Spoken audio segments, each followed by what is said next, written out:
Okay, so we are in the office of the chairman of the Appointments Committee of Parliament, the Honorable Joseph Osei Owusu, who is also the first Deputy Speaker of Parliament. Honorable, thanks very much for joining us again on Joy News. You're welcome. First of all, you've completed the first part of the vetting exercise. Now we're waiting for the vetting of the deputy ministers and also the 4 additional ministers of state who have been appointed. The first part of it, in summary for you, how has it gone? Well, we've tried very hard to give the opportunity to the ministers to demonstrate of how of what use they will be to the country. By our rules, once somebody is a minister, he has already got the minimum qualification. Sorry, and he's an MP. He's got a minimum qualification to be a minister. So we could have done very rudimentary things. But as much as possible, we gave them the opportunity to express them. So we asked questions that gave them the opportunity to demonstrate their capacity and capability. And I think that we did that for the Ghanaian public to know the quality of persons that the president has nominated to serve them and to expose them. Many people may have heard the names of those they have nominated, but for their appearance before the Appointments Committee, which is beamed live, thanks to you, the press, they may not know who they are. They may have heard their names, but they may not have seen them. They have no opportunity to know the quality of persons they are and the kind of strength that they bring to bear on the governance of the country. So we've tried very hard. That has been the philosophy with which we have done this work. So far, we think that we've done satisfactorily. We're waiting to do the remainder.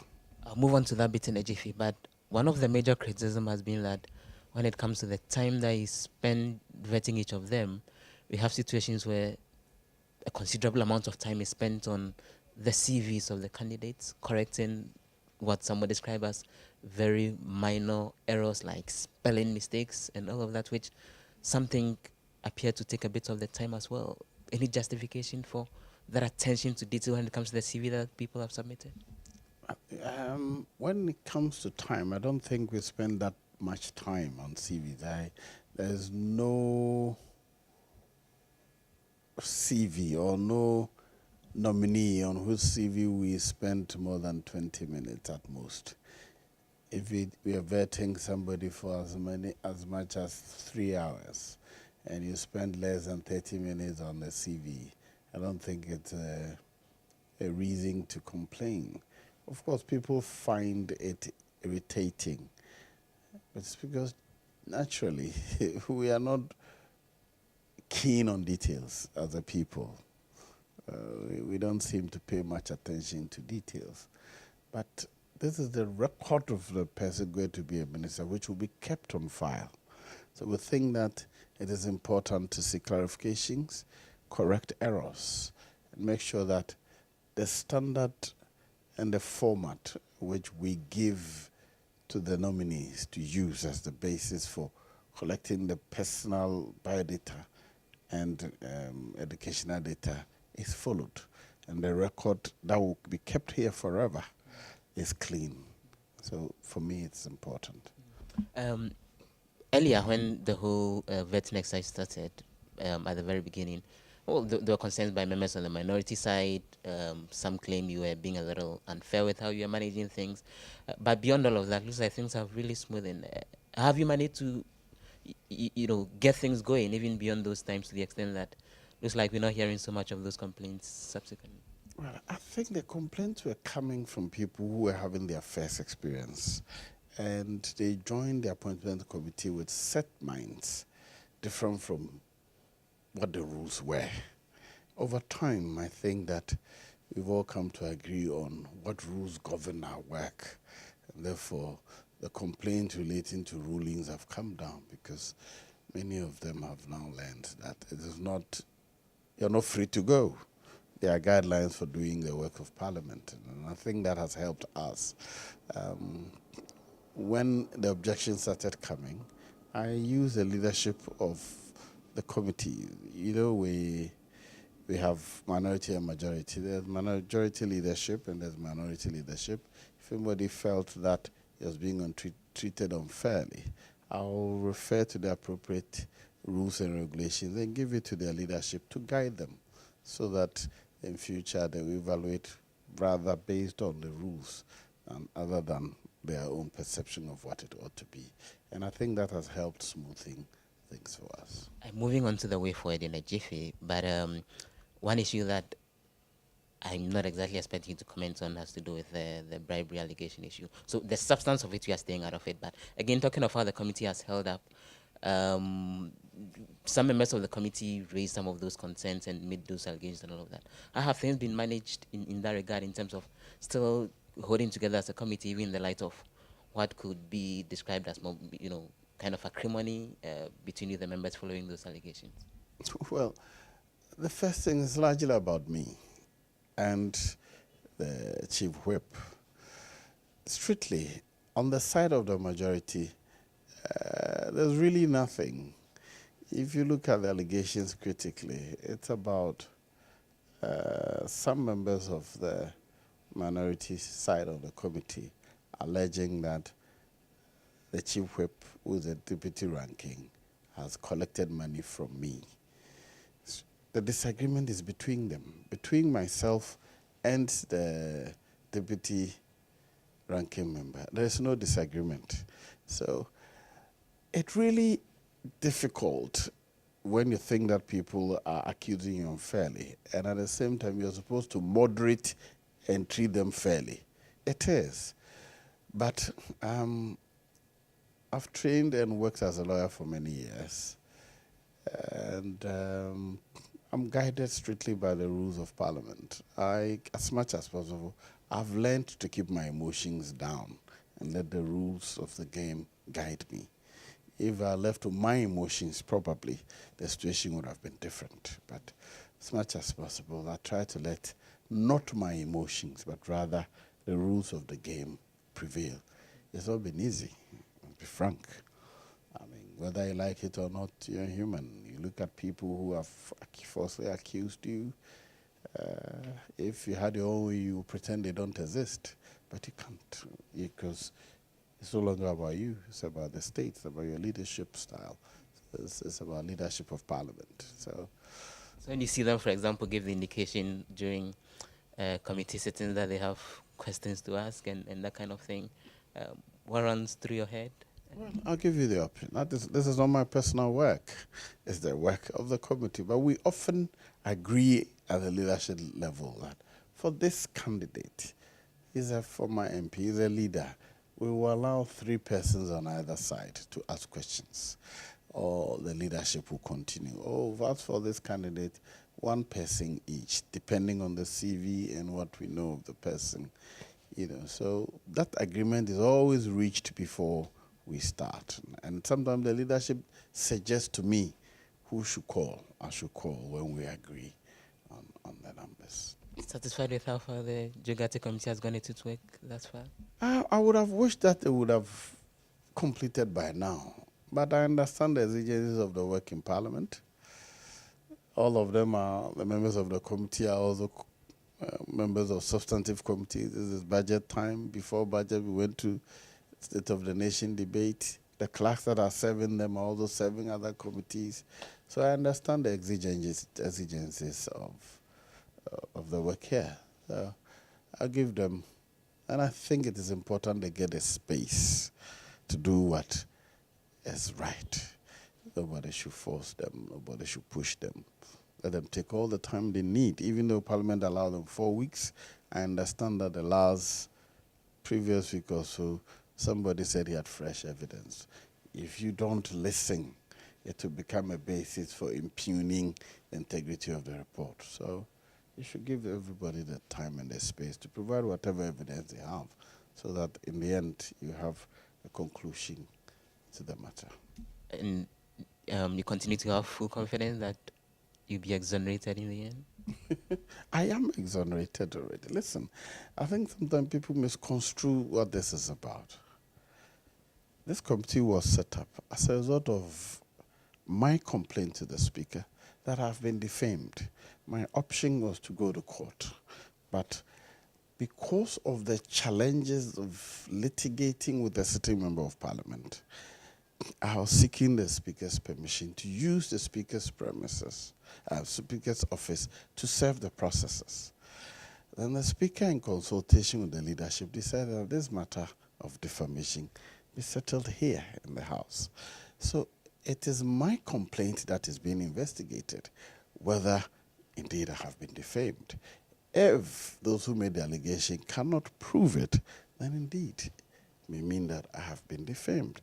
If they can prove it, then I have no case. So there's no issue of being exonerated. It is those who made the allegation who have the responsibility to show that indeed they have a basis for making that allegation. And fortunately for us, the evidence were heard in public. You were all there. I don't know what evidence they put there to justify you. So I will not comment on the conclusions that will come. But so far, if there were any evidence suggest that I did anything, it would be in the public already, even before the committee would come to its conclusion. Let me move on to the other bit. But just finally, does the option of possibly taking the legal action still remain depending on whatever the outcome of the committee's investigation may be? It doesn't appear that it is settled, because the leader said, wait, we would rather let you ventilate your grievance at a committee set based on our rules. So it means that you've agreed not to go to court. That's just it. Let's look at the way forward. The vetting committee would continue its work from next week. What's going to happen? What should we expect? We'll get all the 54 plus ministers who've been appointed freshly vetted? Yes, all of them will be vetted, except that our work schedule will not be like when we started. We had the continuous working time. Parliament itself will rise a week from tomorrow. And so, when Parliament rises, getting people to come to work has its own dimensions. Beyond that, at the close of sitting this session, leadership of Parliament are required to attend the meetings of the IPU, Interparliamentary Union. Both majority leader, minority leader, and myself will be attending. So our work will abate, we'll come back, continue. And then even whilst in the month of May, 3 members of the leadership of the committee will also still have to travel for the Pan-African Parliament. So the program we have drawn is taking cognizance of other responsibilities of the membership of the committee. So we will do some, close, continue, close, and end. But you know that Parliament rises on the 30th and we resume on the 16th. By the time we come back on the 16th of May, the largest majority would have been completed so that they can deal with the reports. So we'll be seeing a situation where for next week you'll be vetting just about 19 out of the 54. Planned. We will be sitting for 4 days.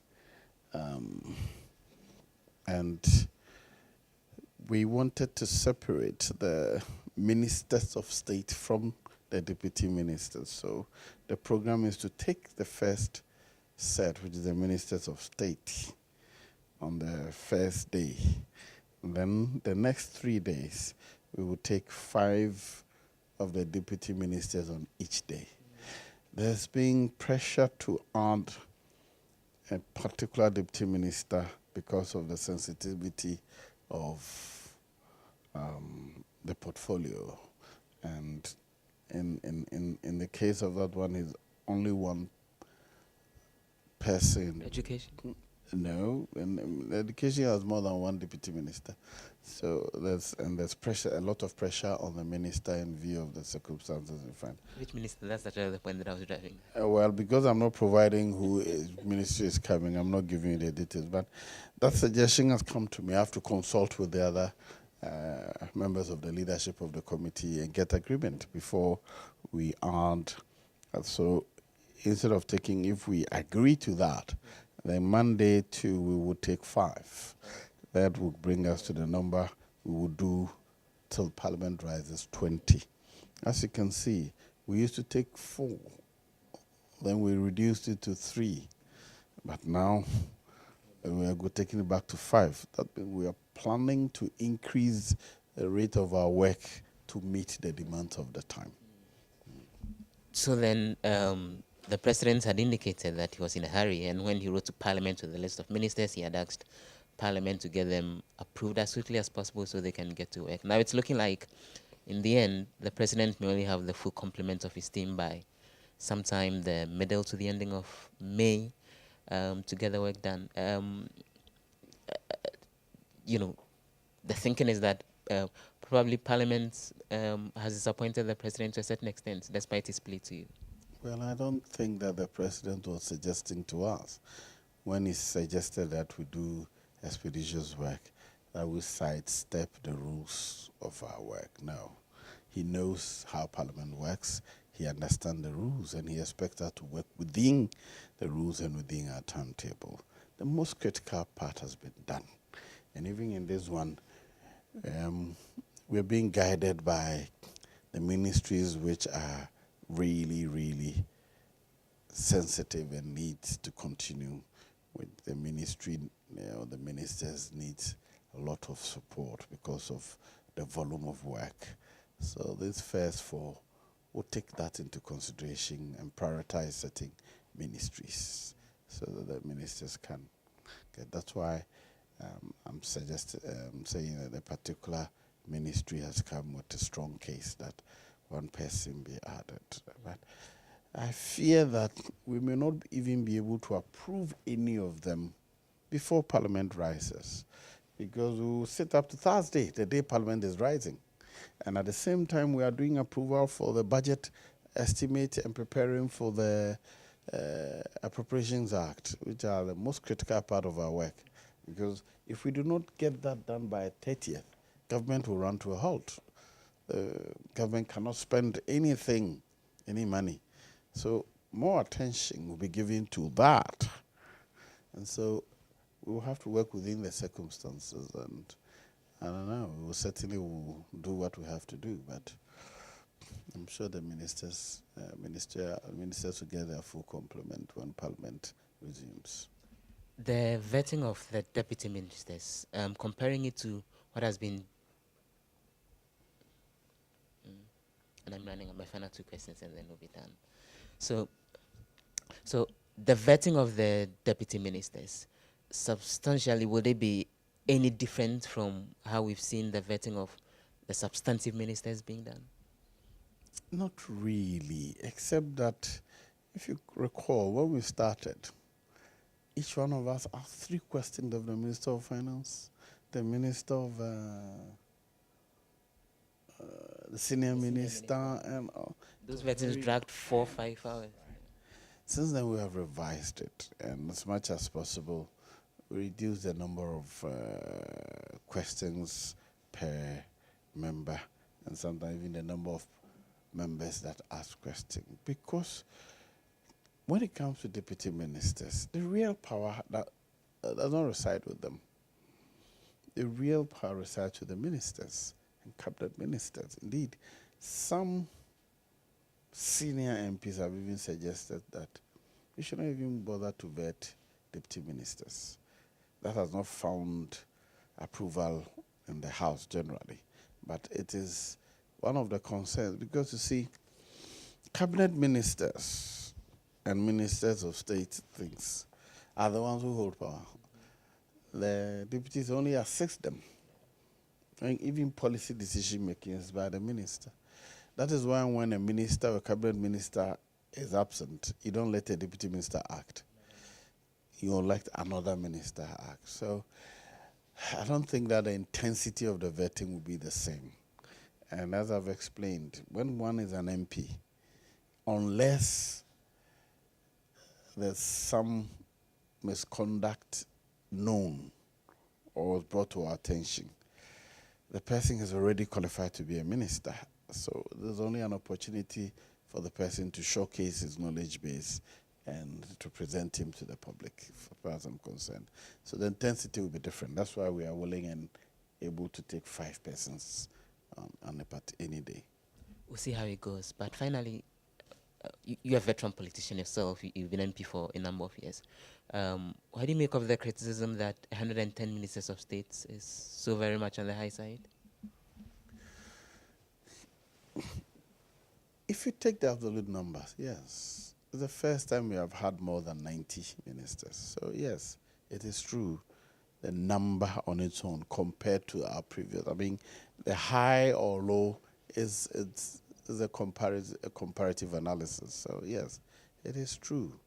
But look at the budget that is allocated for the high number.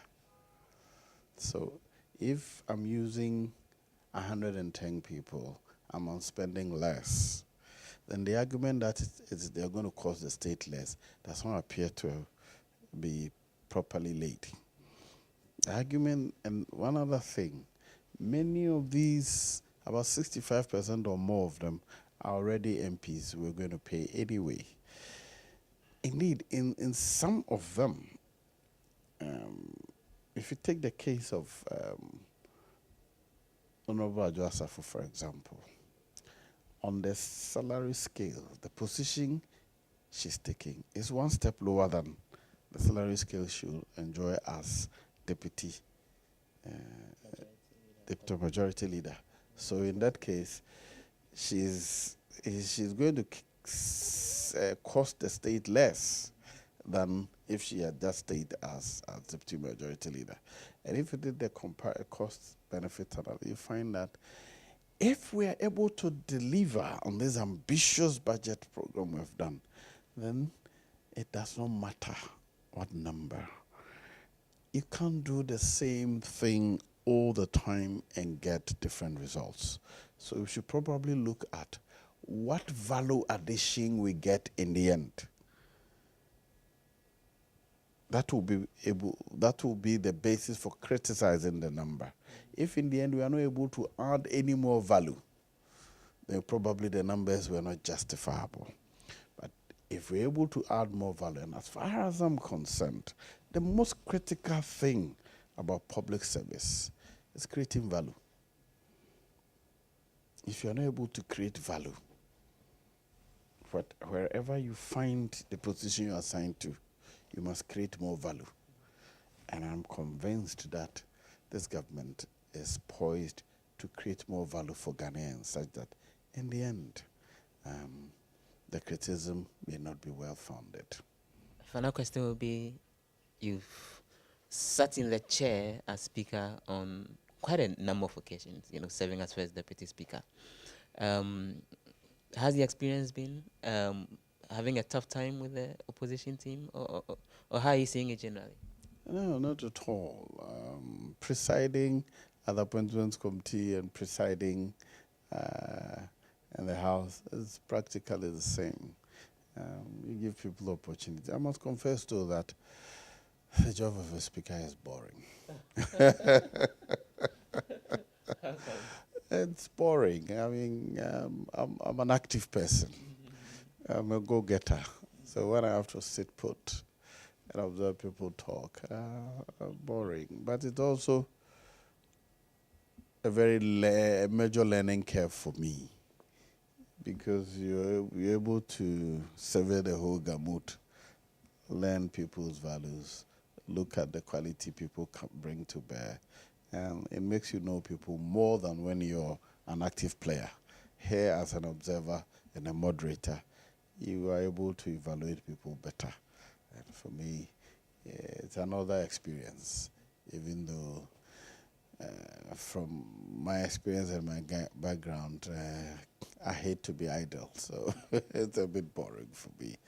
again, straight away, you're removed from the rest of sitting here. You're lonely. If I were not a speaker, I'll be going on and about. Now you represent Parliament. You're the face of Parliament. So even your personal life changes. So beyond that, I think it's a major learning curve I'm traveling on now. I'm more than grateful.